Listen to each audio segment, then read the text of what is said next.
वीरगञ्जको प्रसिद्ध शक्तिपीठ गहवामाई मन्दिरमा यस वर्षको रथ यात्रा तयारी उल्लासपूर्वक सुरु भएको छ।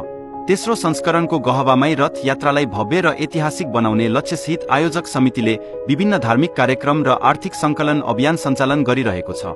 रथ यात्रा समितिका सचिव पप्पू गुप्ताका अनुसार मन्दिर परिसरमा बिहान र बेलुका श्रद्धालुहरूको सहभागिता सुनिश्चित गर्न झण्डा 56 भोगको रसिद तथा चन्दा संकलनका स्टलहरू सञ्चालनमा आएका छन्। देश विदेशमा रहेका भक्तजनहरूले पनि आफ्नो तर्फबाट श्रद्धापूर्वक सहयोग गरिरहेको उनले बताए। आयोजक समितिका अनुसार रथ यात्रा आउँदो असार 13 गते भव्य रूपमा निकालिनेछ भने असार 14 गते मन्दिर परिसरमा सामूहिक प्रसाद वितरण कार्यक्रम आयोजना गरिनेछ। रथ यात्रामा वीरगञ्ज नगरवासी सहित मधेस र देशका विभिन्न भागबाट भक्तजनहरूको उल्लेख्य सहभागिता रहने अपेक्षा गरिएको छ। श्रद्धा, भक्ति र सांस्कृतिक एकताको प्रतीकका रूपमा हेरिने गहवामाई रथ यात्रा वीरगञ्जको सांस्कृतिक पहिचानसँग गाँसिएको छ। रथ यात्रा धार्मिक आस्थासँगै सामाजिक सद्भाव, सहकार्य र समर्पणको सन्देश दिने समेत आयोजकहरूको विश्वास छ। नमस्कार। सबभन्दा ठुलो कुरा के छ भने हाम्रो यो विगत 2 वर्षदेखि गहवामाईको वार्षिक उत्सव जुन हाम्रो पुनर्निर्माण भयो, मन्दिर जुन पुनर्निर्माण भयो त्यसको वार्षिक उत्सव हामी मनाउने गरेका छौँ। त्यसमा हाम्रो गहवामाई मन्दिरको एउटा वृहत रूपमा पूजा हुन्छ। पूजाआजाको साथसाथमा हाम्रो यो रथ यात्रा पनि निस्किन्छ। हाम्रो भित्रको पिण्डी, माताको पिण्डी यहाँ रथमा राखेर चाँदीको मण्डप छ हाम्रो, जुन पोहोर साल हामी बनाएको थियौँ। त्यो यो रथमा राखेर त्यसमा त्यो पिण्डी राखेर हामी नगर भ्रमण गराउँछौँ। त्यसको लागि के छ भने कि त्यो मातालाई भन्दाखेरि सिर्फ मन्दिरमा मात्र नरहेर पुरा वीरगञ्जकै एउटा नगर परिक्रमा गराएर देशव्यापी, विश्वव्यापी चारतिर यसको प्रख्याति गर्नलाई गहवामाईको सबले एउटा महिमा बखान सबलाई जानकारी होस् भन्न खोजेर हामीले यो रथ यात्रा कार्यक्रम चालू गरेका छौँ। र हाम्रो यो पालि तेस्रो वर्ष हो। यानि तेस्रो वर्षमा हामीले झन् त्यसमा नयाँ कुराहरू, नयाँ विषयवस्तुहरू पनि समेटेर एउटा नयाँ कुराहरू ल्याएर हामी त्यो बिस्तारै त्यो दिन हामीले देखाउनेछौँ। अहिले थुप्रै कुराहरू छ, हाम्रो कुरा भइरहेको छ।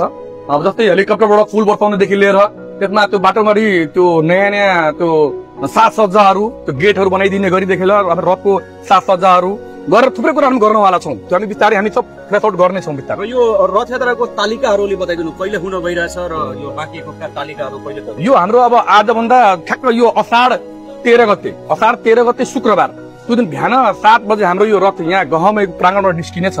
यो हाम्रो नगर परिक्रमा गरेर फेरि यहीँ नै आएर यहाँ रुक्नेछ, यहाँ समापन हुनेछ कार्यक्रम। र 14 गते यानि 13 गते नि बेलुका हाम्रो एउटा झाँकी कार्यक्रम र एउटा सांस्कृतिक कार्यक्रम यही माइतन मन्दिर प्राङ्गण पनि हामीले राखेका छौँ। त्यसमा हाम्रो विशेष बाहिरबाट इन्डियातिरबाट भारतबाट राम्रो टिमहरू झाँकी देखाउने, नयाँ विषयवस्तु समेटेर एउटा कुछ नयाँ हामी गर्न जान लाग्छौँ। त्यो हामी त्यो दिन हामीले देखाउनेछौँ। त्यसै गरी 14 गते बिहान 56 भोग यानि कि 56 भोग हामीले मातालाई चढ्ने गरेछ।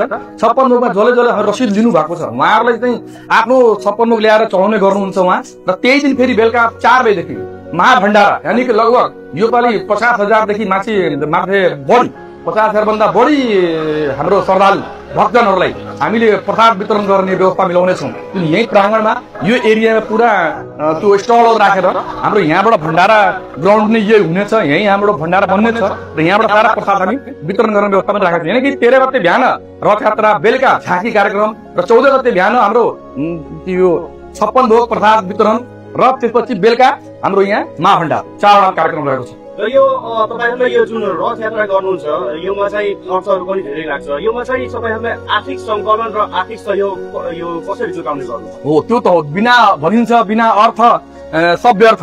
बिना पैसाको र बिना अर्थको यो बिना आर्थिक संकलन गरेर हामीले त कसैले पनि सिंगल गर्न सक्दैन। माता रानी गहवामाई पुरा वीरगञ्जवासीको हुन्, पुरा नेपालकै हाम्रो यो ठुलै एउटा चिनोको रूपमा हुनुहुन्छ उहाँ। हाम्रो भित्रबाट पनि बाहिरबाट पनि चारैतर्फबाट पनि सबले सहयोग गरिरहेछन्। कसैले भण्डाराका लागि आटा, चिनी, नुन, तेल, तरकारी पनि दिइरहेको छन्, कसैले पैसा पनि दिइरहेको छन्, प्लस त्यो कसैले फुल साजसज्जा गरिदिने गरिरहेछन्, कसैले टेन्टको व्यवस्था गराइदिइरहेछन्। भन्दाखेरि थुप्रै मान्छेहरू, थुप्रै श्रद्धालुहरू हामीसँग जुडेका छन्, हामीलाई सपोर्ट गरिरहेको छन्। र प्लस त्यो बाहेक पनि हामीले यहाँ मन्दिर प्राङ्गणमै तपाईँले देख्न सक्नुहुन्छ त्यहाँ हामीले एउटा रसिदहरू पनि राखेका छौँ जुन त्यसमा सहयोग रसिद छ। जस्तो तपाईँ 1 रुपियाँदेखि लिएर जति पनि मन लागेको इच्छा अनुसार जति पनि तपाईँ राख्न सक्नुहुन्छ, दिन सक्नुहुन्छ, सहयोग गर्न सक्नुहुन्छ।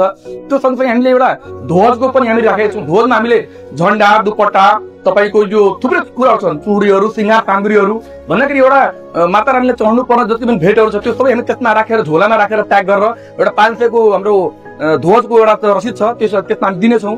र त्यो बाहेक अर्को एउटा छ हाम्रो 56 भोगको, यानि कि 56 भोग र एउटा त्यो एउटा हाम्रो 55 को छ 56 भोग, जुन जस्तो कि 14 गते बिहान मन्दिरमा त्यो 56 भोग हामी प्याकेट दिनेछौँ। त्यसमा 56 भोग चढाएर प्रसाद दिएर उहाँहरूलाई श्रद्धालुहरू दिएर हामीले त्यो सँगसँगै एउटा चाँदीको हामीले त्यसमा एउटा माताको चिनो पनि दिनेछौँ। त्यो चिनो पनि हाम्रो लगभग पुरा रेडी भइसकेको छ। त्यो प्रसादको सँगै नै हामी चाँदीको चिनो छ त्यो हामी माताको प्रसाद पनि दिनेछौँ।